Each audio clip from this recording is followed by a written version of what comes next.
Hello বন্ধুরা, এটা হলো পেঁপে। আজকে আমি বানাবো পেঁপে দিয়া বাঁধাকপি, পেঁপের বাঁধাকপি।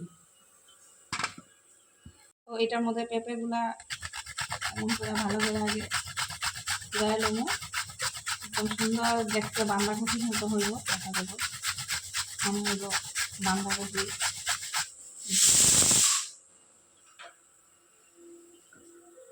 এই যে দেখো কি সুন্দর বাঁধাকপির মতো,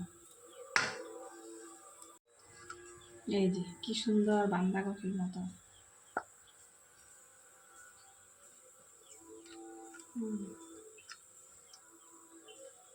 পেঁপের বাঁধাকপি বানাবো আজকে।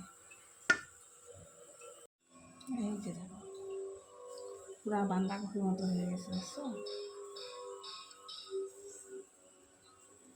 এটা এখন বাঁধাকপি বানাবো না,